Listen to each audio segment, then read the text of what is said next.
Namaskar, buonasera, benvenuti. Siamo al settimo webinar questa settimana, ce ne rimangono altre tre e oggi parliamo un po' dei livelli della mente, della psicologia karmica, per cui parleremo del conscio, del subconscio, i vari livelli secondo appunto la filosofia tantrica. A livello invece pratico, Dada parlerà invece di due principi,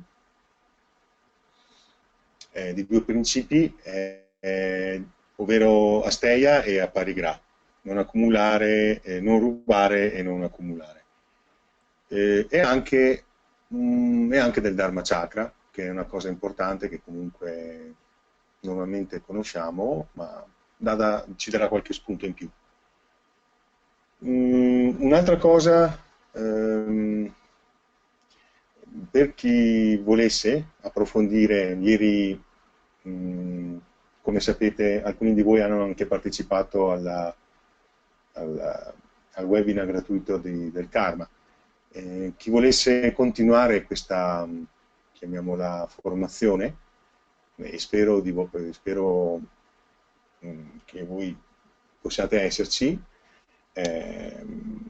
c'è sempre questa legge del karma, il corso di 6 lezioni, che inizierà a luglio. Saranno 6 settimane e approfondiremo, ieri è stato che è un'introduzione, qui approfondiremo molto di più l'aspetto appunto del karma e in ogni singolo blocco, in ogni singola lezione approfondiremo una tematica molto importante, anche molto curiosa, per vari aspetti nostri e spirituale. Sarà sempre di mercoledì, però inizieranno a luglio, per cui avete un po', diciamo, possibilità. Anche qui le registrazioni ci saranno sempre le registrazioni, per cui chi è al mare avrà la possibilità di vederselo anche più avanti, insomma. Intanto lascio la parola ad Ada, ringrazio per la vostra presenza e buona lezione. A più tardi, namaskar.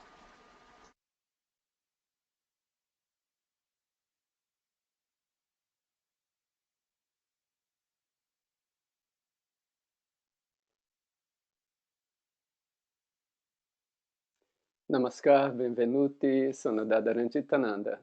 Continuiamo con il nostro corso sul Tantra. Oggi parliamo della psicologia tantrica, la lezione numero 7. Come modulo 1, la parte teorica, parlerò dei livelli della mente.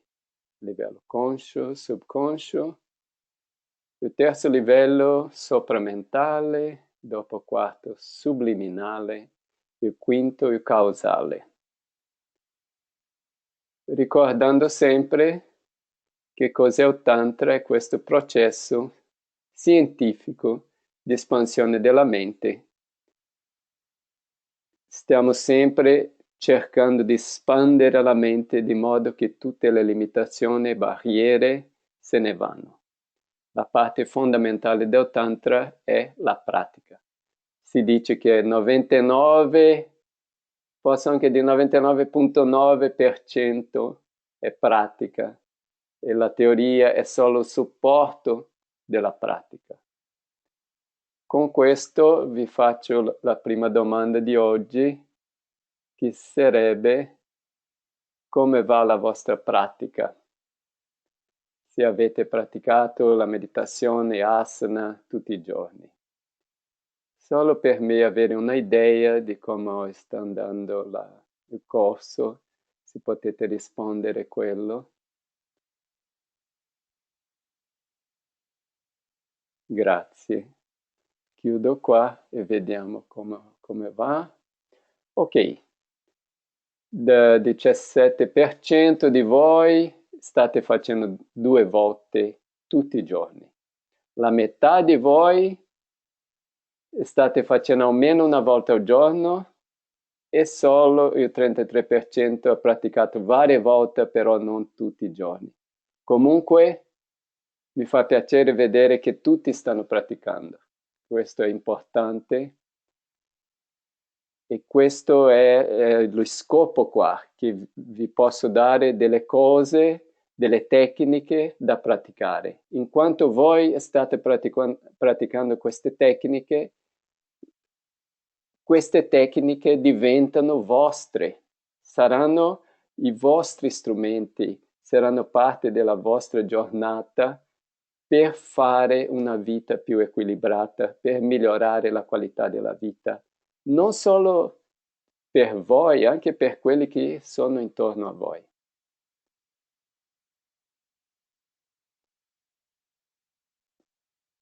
Oggi parliamo di questi 5 livelli.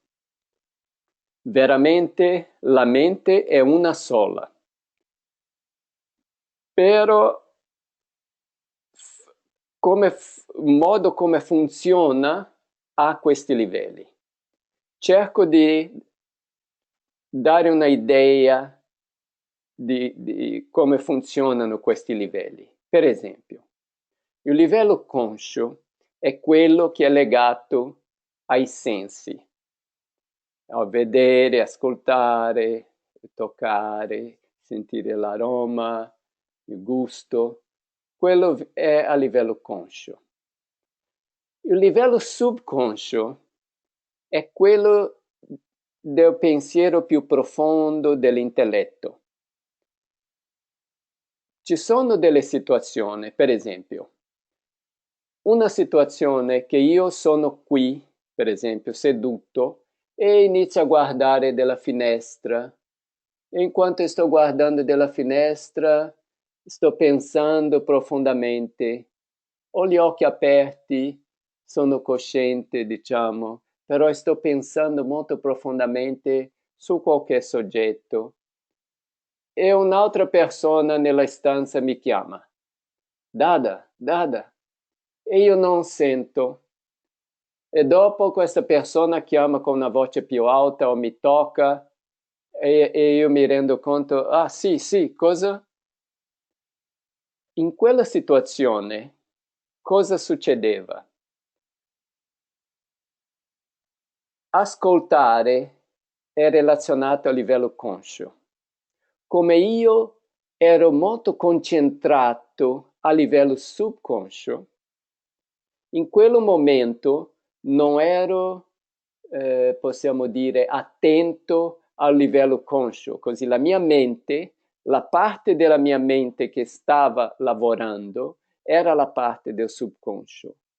E il conscio, anche se io avevo gli occhi aperti, tutto, non era, era un po' sospeso.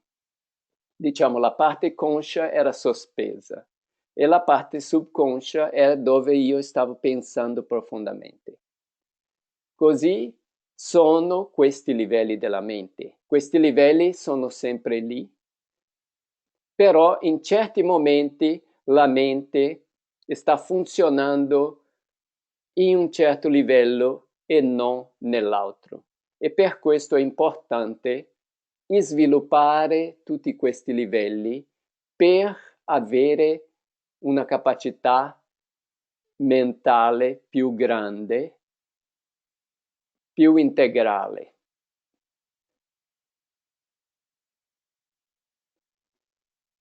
In relazione a questi 5 livelli, se i livelli superficiali, che sono conscio e subconscio, sono molto agitati, uno non può percepire gli altri più profondi. Così uno pensa che non esistono, che la mente è solo questo, conscio e subconscio. Io penso e dopo lavoro, dopo penso, sogno, tutto nel subconscio e nel conscio. Però immagina come un grande lago. Se questo lago ha l'acqua molto pulita, cristallina, tranquilla, quando noi guardiamo il lago possiamo vedere dentro, possiamo vedere i pesci, i coralli, non so se è l'oceano, no, il mare, i coralli, tutto si vede. Però se l'acqua è molto agitata e non è pulita, non si vede niente. Uno pensa che esiste solo la superficie e non più niente. Così ci sono varie pratiche per riuscire a calmare o a controllare i vari livelli. Così, secondo la situazione, siamo nel livello giusto. Okay? Iniziamo parlando un po' del conscio. Veramente è il livello più superficiale della mente, però è molto importante perché se non riusciamo a passare da quel livello, siamo fermi lì. Il conscio è lo strato più grezzo. Opera nel corpo, però è più sottile del corpo. Il mangiare, il procreare, è tutto relazionato con il conscio. E principalmente i nostri sensi, organi dei sensi, e anche gli organi motori, le mani, le braccia e tutto, sono relazionate o relazionati con questo livello conscio. Quando siamo nell'stato di veglia, la mente conscia è attiva e di solito uno è sempre occupato, sempre fare una cosa, fare un'altra, così la mente conscia è sempre attiva. E se la mente conscia è direzionata verso il mondo esterno, le propensioni sensuali, propensioni dei sensi, non raggiungeremo mai la pace. Per questo c'è gente che, dopo vivere così tanto agitato, quando si ferma, va in angustia e vuole ancora fare di più, stare sempre a fare per non sperimentare quel vuoto che arriva quando uno si ferma. Perché? Perché il vuoto? Perché l'essere umano vuole qualcosa di più. Noi vogliamo qualcosa di infinito. E questo qualcosa di infinito, il livello conscio ha una certa dimensione, il subconscio è un po' più espanso, il sopramentale più espanso, l'altro più espanso ancora, l'altro più espanso ancora, e noi vogliamo veramente l'espansione totale che è l'infinito. Perciò è importante riuscire a controllare questo livello conscio e non lasciare che questa mente conscia va sempre in direzione al mondo esterno. Perché? Perché è praticamente come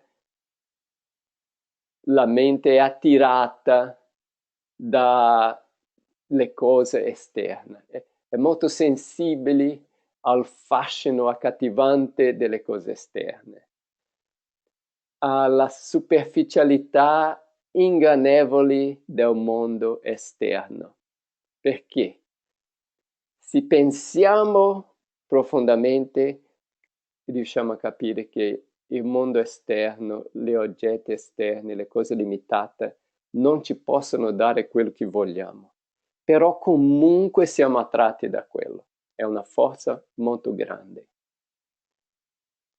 Mantenere l'equilibrio di vivere nel mondo utilizzando tutti gli oggetti del modo più giusto e usando anche l'energia per l'evoluzione interiore è difficile mantenere quell'equilibrio. Perché la idea non è neppure dimenticare il mondo esterno, non dare nessuna importanza al mondo esterno, solo spiritualità, lasciare tutto, andare in montagna, solo meditare. No, questa non è la idea. La idea è trovare l'equilibrio tra vivere spiritualmente nel mondo, nella vita di ogni giorno, con la famiglia, con gli amici, con il lavoro, e comunque mantenendo questa situazione che stiamo sviluppando, stiamo in evoluzione verso la meta spirituale. Come controllare questi questo livello conscio. La prima pratica è la pratica di Dhyana. Sono 5 pratiche o 5 principi legati alla nostra relazione con gli altri. Così, sempre che c'è io e un'altra entità, c'è la possibilità di praticare il Dhyana. I 5 punti di Dhyana sono l'ahimsa, sarebbe non nuocere, non fare male a nessuno essere, il satya, la verità, però sempre con benevolenza. Queste 2 abbiamo visto nelle lezioni precedenti. L'asteya, non rubare, questo vediamo oggi, più tardi. Il brahmacharya, abbiamo visto anche il brahmacharya in una lezione precedente. Tutto è coscienza cosmica, avere quella consapevolezza che io sono coscienza cosmica, tutto esterno è coscienza cosmica, tutto è coscienza cosmica. E la parigraha, non accumulare, è da vedere anche oggi. Così 5 pratiche di Dhyana. Quando fare queste pratiche? Quando stiamo relazionando con entità esterne. L'altra pratica, il niyama, sono anche qui 5 pratiche. Quando fare? Quando siamo con noi stessi. È una pratica che non c'è bisogno di una seconda entità, solo noi stessi. Quali sono queste 5 pratiche? Il shaucha, l'impurezza, mantenere pulito, mente e corpo. Il santosha, la contentezza, essere positivo, essere contento. Il tapa, servizio, aiutare gli altri, fare un sacrificio per la società, per gli altri esseri. Il swadhyaya, studiare le scritture spirituali, capire, non solo memorizzare, però capire l'essenza della spiritualità. E l'Ishvara Pranidhana, che è la meditazione, la pratica della meditazione. Queste non ancora visto in dettagli questi principi qua. Nelle 2 lezioni che ci mancano cerco di seguire un po', cerco di parlare un po' di questi. Ok, questo per il livello conscio. Adesso il livello subconscio. Livello subconscio, prima di questo, prima di andare al livello subconscio, vi faccio una domanda.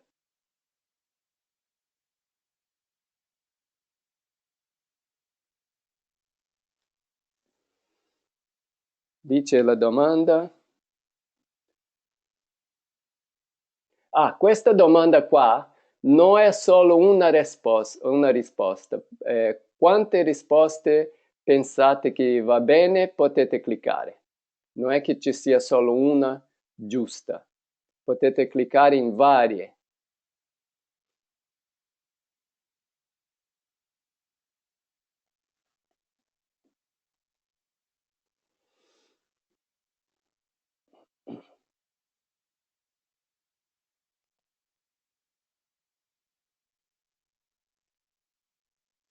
Do ancora qualche minuto così tutti hanno l'opportunità di... Ok, bene, chiudo qua.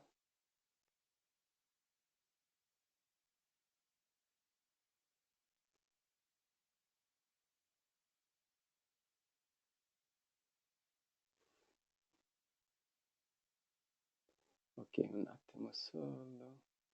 Bene. Cosa hai realizzato su Dhyana? 92% di voi, che non sono solo dei punti filosofici, vero, sono delle pratiche.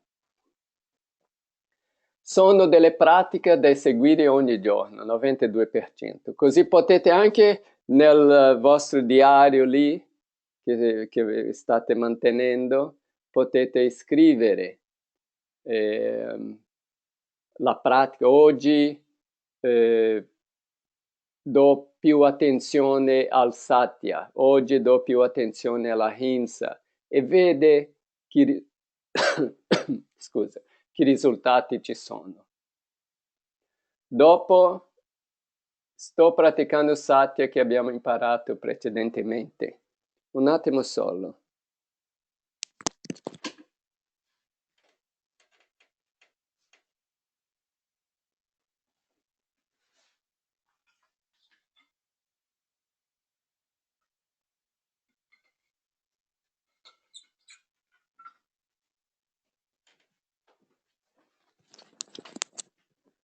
Ok, scusa, dovevo bere un po' d'acqua.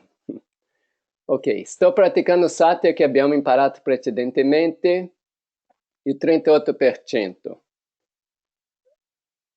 Voglio incoraggiare gli altri anche di cercare di praticare satya consapevolmente. Ogni volta che state parlando con un'altra persona, potete usare il satya. 8% di voi non ho capito ancora tanto bene Jama Niyama. Comunque va bene, perché sono delle pratiche molto profonde e cambiano secondo la consapevolezza dell'individuo. Più diventiamo consapevoli, più andiamo avanti nella via spirituale, più cambierà il nostro concetto della pratica di Jama e Niyama. E il 31% di voi mi piacerebbe un corso completo intensivo su Jama Niyama. Stiamo pianificando per il futuro questo corso, non lo so quando ancora, però vediamo. Bene, ok, adesso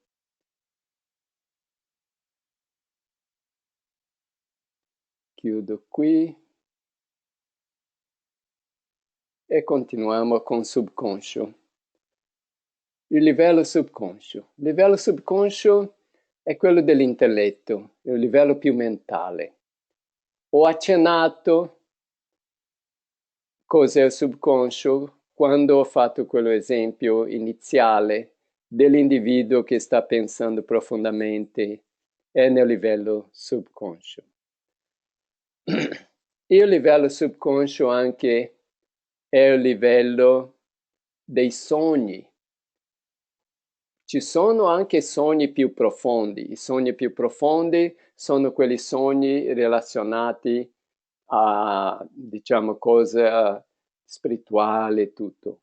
I sogni normali, quelli sono più a livello del subconscio. La pratica per riuscire a controllare o equilibrare il subconscio è la pratica del pranayama. Il pranayama sono le tecniche di respirazione che aiutano a controllare l'energia vitale. Per questo, nel nostro sistema, noi non insegniamo subito la pratica del pranayama. Perché? Perché è molto importante controllare il livello conscio prima di iniziare con pranayama che sta lavorando nel subconscio. Perché? Perché se noi iniziamo con pranayama, prima di avere un certo controllo sul livello conscio, il pranayama ha la tendenza a aumentare la concentrazione e la velocità della mente. Se la mente è troppo esternalizzata, va molto forte attrazione per il mondo esterno. Se noi iniziamo con la pratica del pranayama, può essere che diventa più difficile ancora di controllare queste propensioni esterne.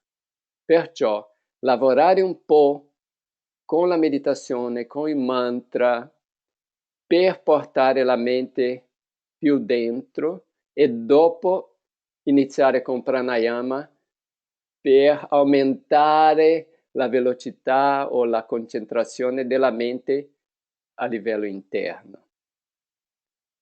Così il tempo, quando iniziare a fare pranayama, perché molta gente va a dei corsi di yoga e tutto qua e subito si inizia a fare pranayama.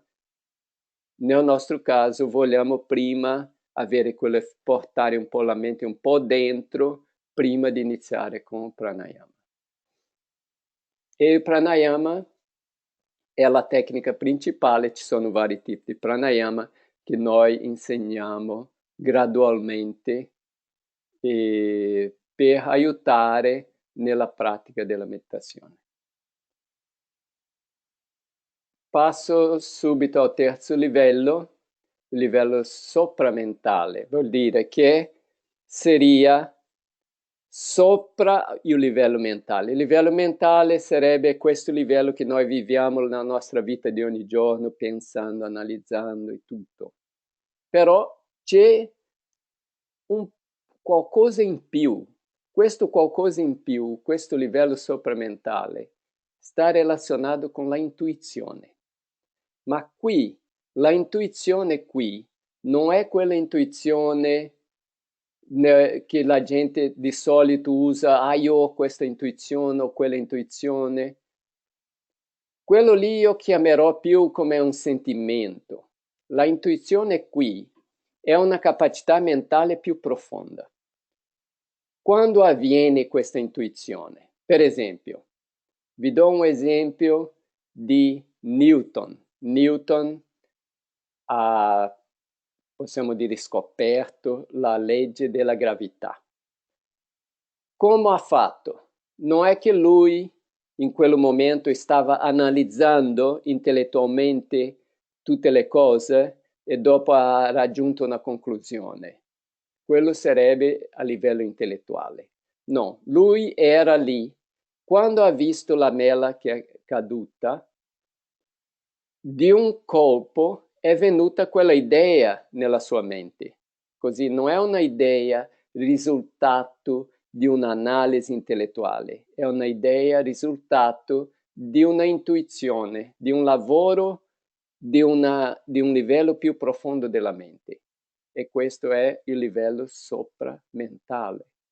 Questo livello è quello livello relazionato, scusa oggi, è quello livello relazionato alla creatività. Artista, musicista, usa questo livello. C'è l'intuizione e anche questo livello è il livello dove rimangono o dove c'è la prima espressione dei samskara, possiamo dire del karma, rimane a quello livello. Come pratica per perfezionare questo livello c'è questa pratica del pratyahara. Pratyahara sarebbe il ritiro dei sensi o sarebbe la introversione della mente, portare la mente dentro. I sensi vanno nella direzione esterna. Tramite il pratyahara ritiriamo questi sensi. C'è una pratica. Oggi non parliamo di questo, vediamo se riesco a mettere questo anche nel corso.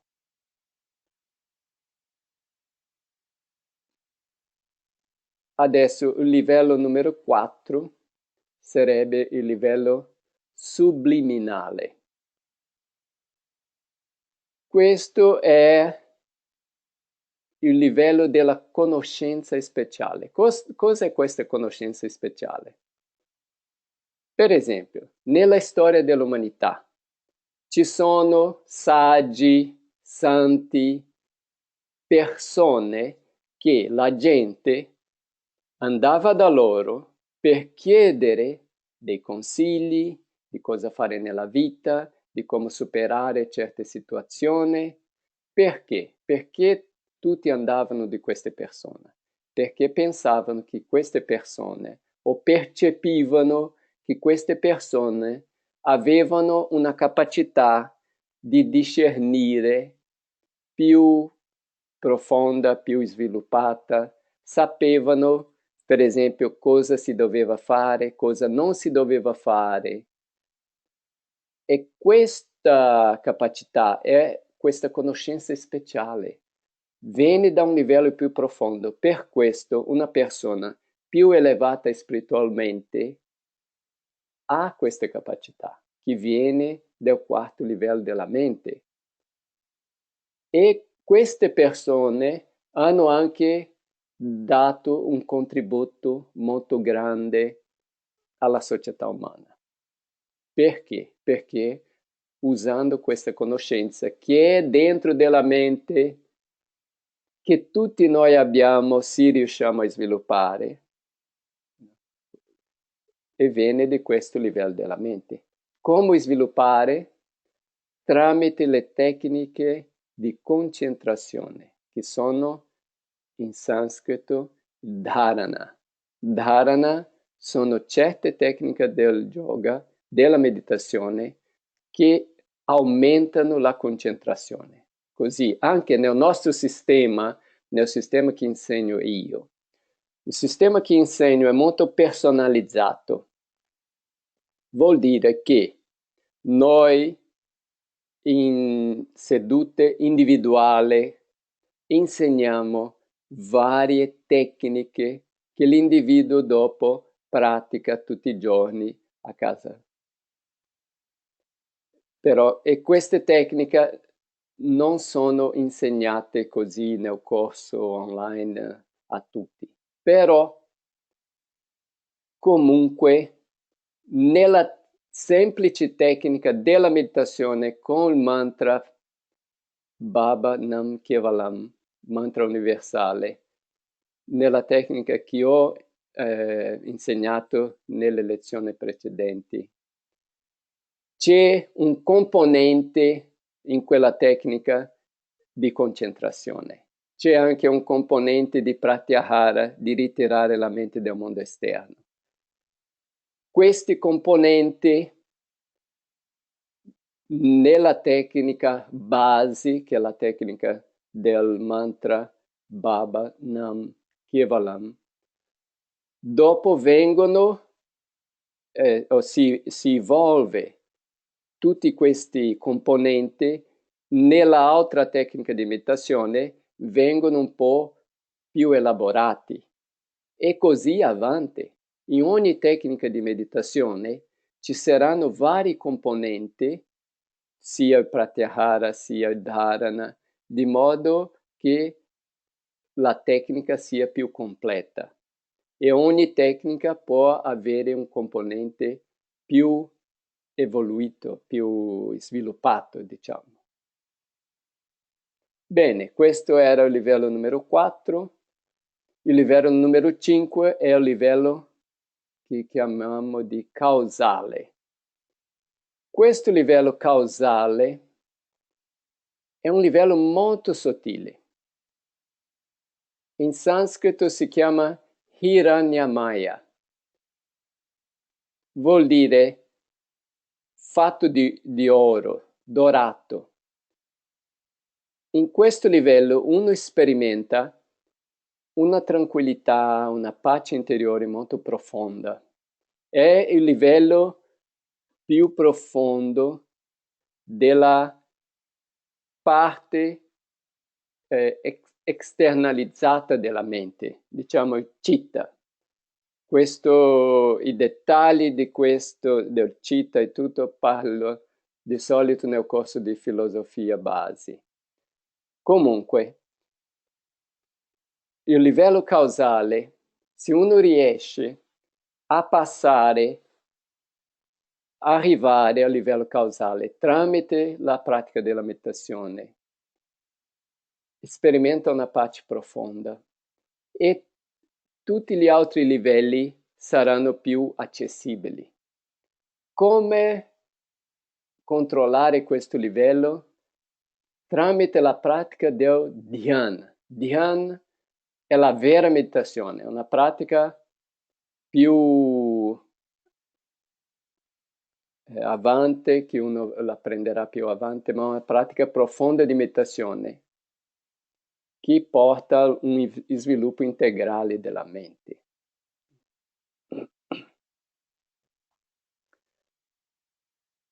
Qui i vari livelli. Il corpo possiamo dire che è il livello più esterno dell'individuo.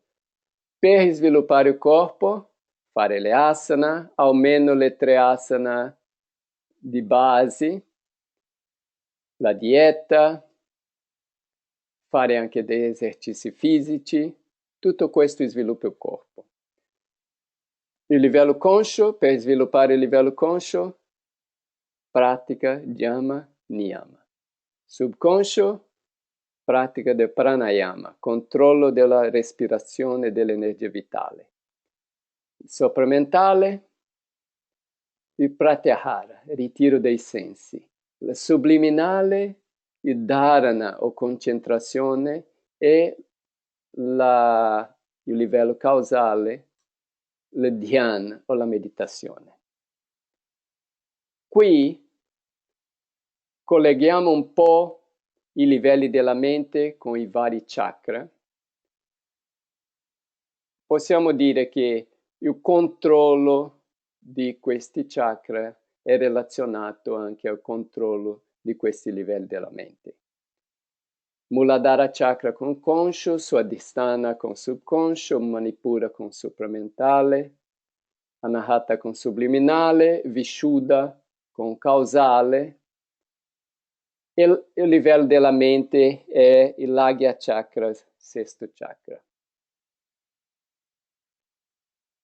E alla fine cosa vogliamo? Vogliamo raggiungere la meta, immergere la coscienza individuale, quella goccia, nella coscienza cosmica, quell'oceano, diventare uno, e questo si chiama il samadhi. Il samadhi sarebbe il raggiungere la meta. Uno può raggiungere questo samadhi per un momento e dopo ritornare, o lo può raggiungere permanentemente. Dipende se abbiamo finito il lavoro che dovevamo fare in questa vita. Bene, come riassunto, parlato dei 5 livelli, del conscio, subconscio, sopramentale, subliminale, causale e le varie pratiche relazionate a questi livelli. Se ci sono delle domande sulla parte teorica di oggi, ci sono domande?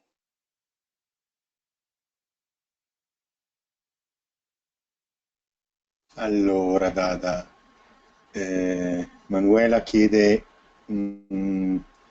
il subconscio può essere paragonato all'inconscio dalla psicologia occidentale? Più o meno, più o meno, più o meno, perché forse l'inconscio, forse loro pensano anche dei livelli più profondi, perché molta cosa c'è nell'inconscio, però per esempio dicono che uno ha certe situazioni perché è causata di quello che c'è nell'inconscio, così non è esattamente. Il livello subconscio è questo livello che noi stiamo usando tutti i giorni, pensando, utilizzando, analizzando, quello è il livello subconscio. E anche nei sogni, questi sogni che sogniamo delle cose della vita e tutto, anche questo sta succedendo nel livello subconscio. Okay. Bene, altre domande?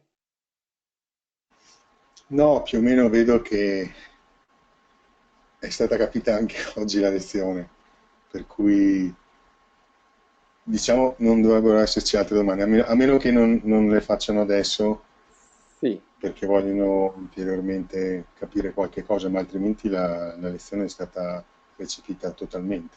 ok. Comunque possono anche fare, c'è ancora un momento alla fine per le domande.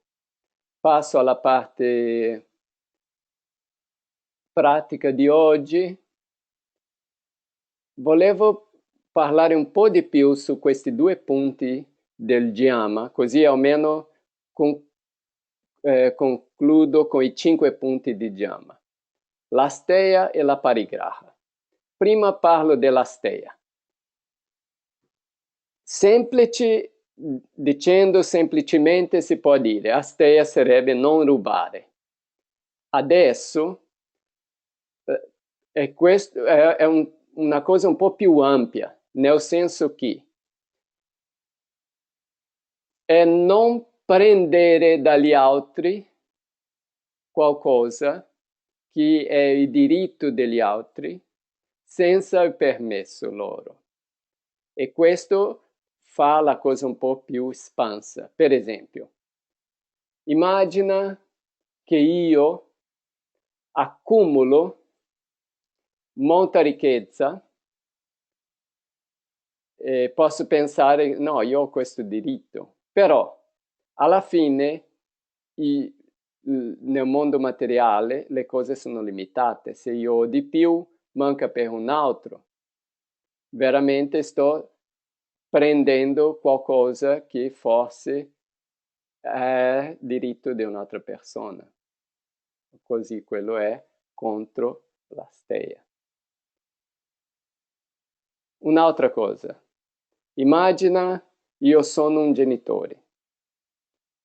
Un genitore deve dare tempo al figlio, ai figli.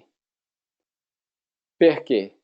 Perché quello è importante, solo è quello che aiuta i figli a crescere bene, educazione, esempio morale, tutto questo. Così dobbiamo dare un tempo ai nostri figli.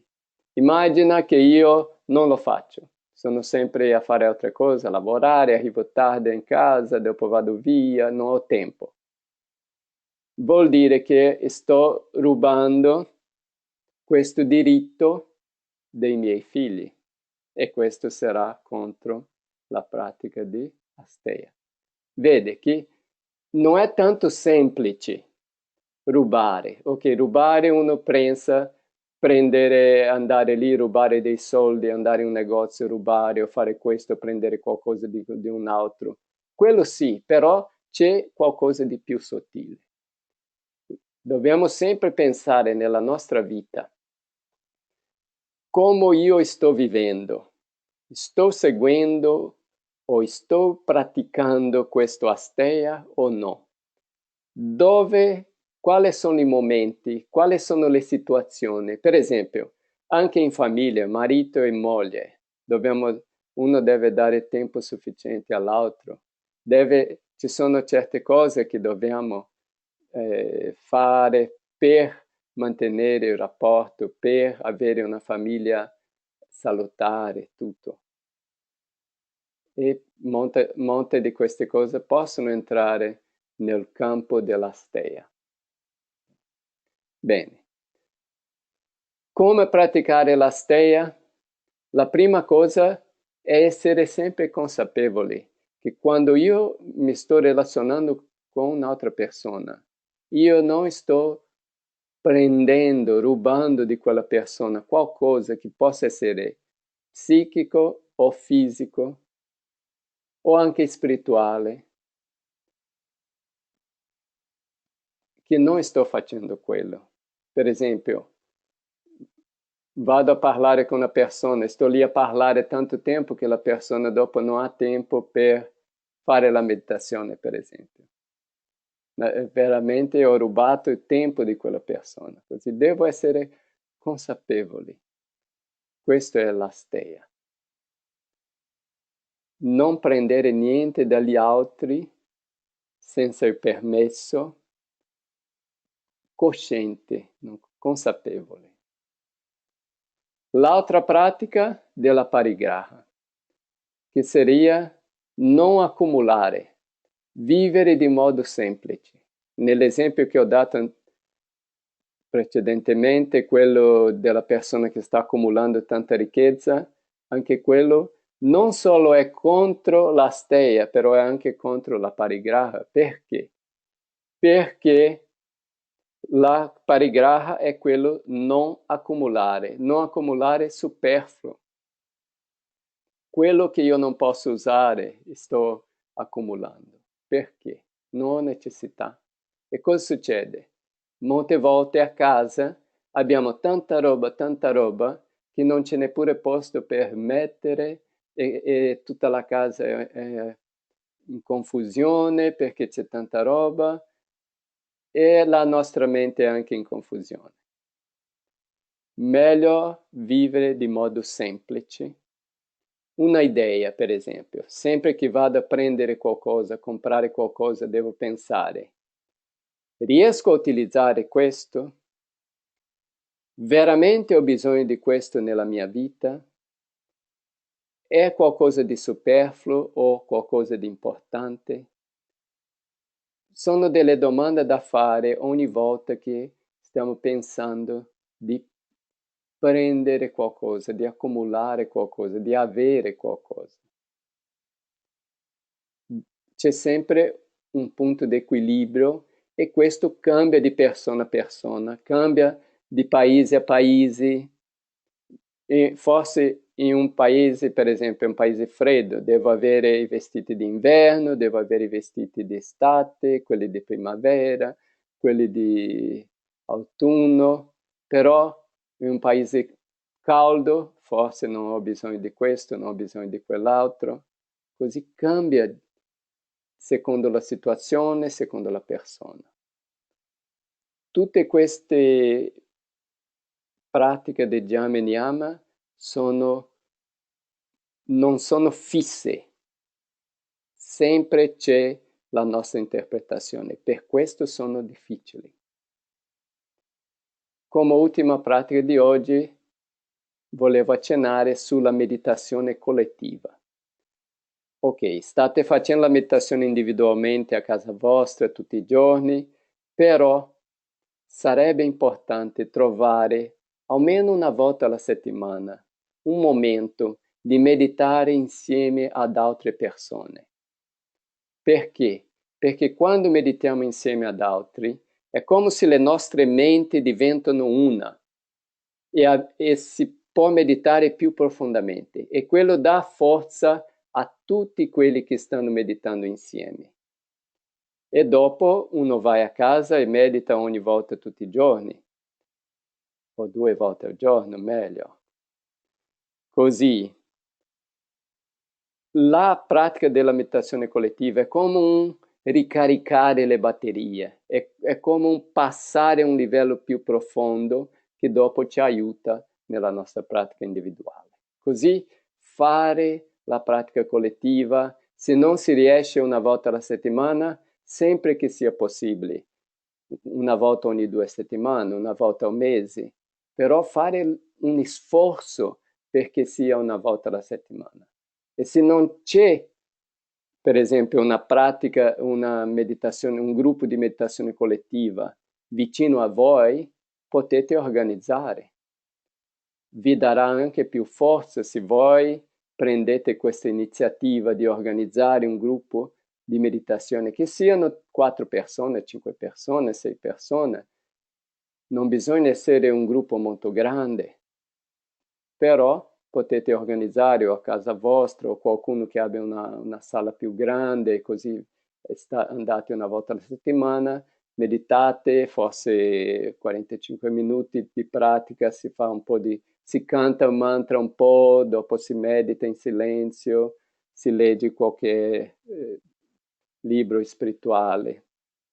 Noi abbiamo un sistema che seguiamo, però non è un momento adesso di vedere questo sistema, però il modo più semplice, si può cantare un po' il mantra insieme, perché cantando insieme crea una certa vibrazione, dopo fare la meditazione in silenzio, e dopo leggere qualcosa di spirituale, semplice. Come riassunto di oggi, abbiamo parlato dei 5 livelli, conscio, subconscio, sopramentale, subliminale, causale. Questi termini li ho preso come una traduzione letterale dei termini che usiamo in inglese. Veramente la filosofia sarebbe in sanscrito, che io non ho dato i termini sanscrito oggi, però parleremo durante il corso. Ho parlato delle varie pratiche per questi livelli, dopo della steia, della parigraha e della meditazione collettiva. Solo adesso per le domande, se ci sono delle domande, potete fare adesso. Al momento non ce ne sono, Dada. Ok, dopo qualche momento possono scrivere le domande. Volevo correggere anche nelle slide lì perché sembra che quello che fa la correzione automatica mi ha cambiato la parola. Così qui nel riassunto vi faccio vedere ancora il riassunto qua.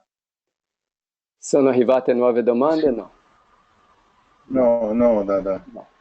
Ok, in quanto pensano, volevo ricordare dal compito finale per quelli che vogliono il certificato, sarebbe scegliere uno degli argomenti che studiamo durante il corso e sviluppare una tesina di circa 5-6 pagine, con un'introduzione, la tesina stessa e una conclusione. Scusa, c'è una domanda. Daniele chiede come si capisce quando si è pronti per imparare il pranayama. Di solito se uno nel nostro sistema, per esempio, è un sistema molto personalizzato, come dicevo prima. Io sono un acharya, ci sono altri acharya, così l'acharya sarà sempre in contatto con quello che ha imparato la meditazione da quell'acharya. Così, se uno di solito, se uno sta praticando le lezioni precedenti di meditazione, dopo un po' si sente pronto già per il pranayama, così l'acharya parlando con quell'individuo fa certe domande, vede un po' come è l'individuo, come sta e decide di dare il pranayama, così. E questo è il sistema che seguiamo, è un po' così. Bene.